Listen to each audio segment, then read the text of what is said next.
My name is Roger Marshall. I wear a number of different hats in the community here. First of all, I'm a citizen. I'm a citizen of Logan. I live in Logan and have done on and off basically for the last 40 years. The second hat I bring here is that I'm active in the community. I'm president of the community association in Springwood, and we run a community centre there. I am involved with other community centres and with an organisation called the Queensland Community Alliance.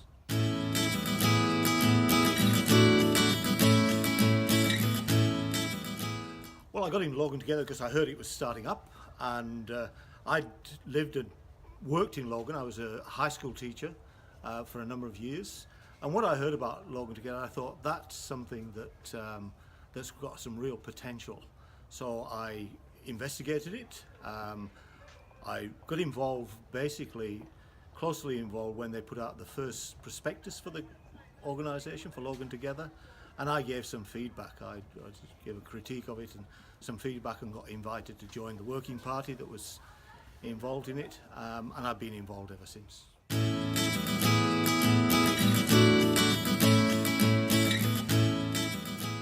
That's interesting.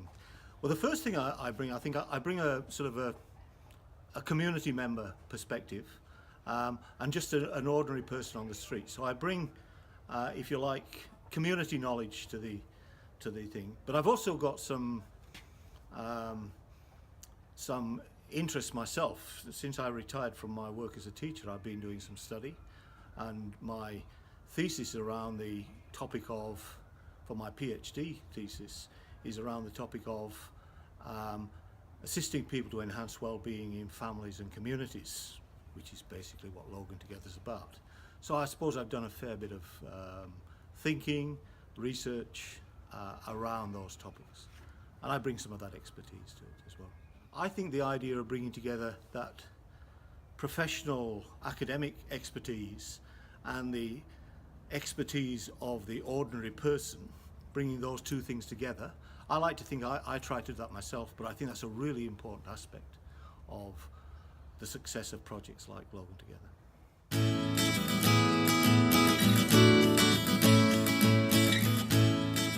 Well, the highlight so far for me has been the shift in the thinking of people involved in Logan Together.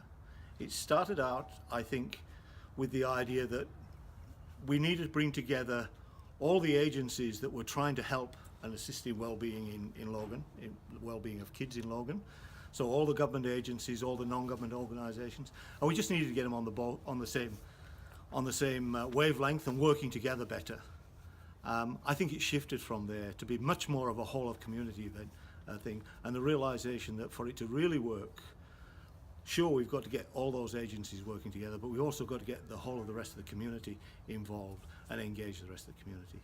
That's been my conviction from the start, and now I think that's an accepted wisdom in the collective impact project as a whole, and that's the greatest achievement for me so far.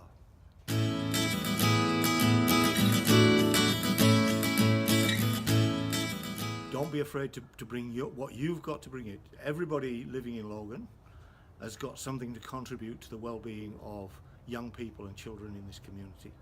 You've got something to bring it into it. Don't be afraid to assert your agency and have your say in, and assert what you think into projects like Logan Together. Do that when you talk to the teachers of your children.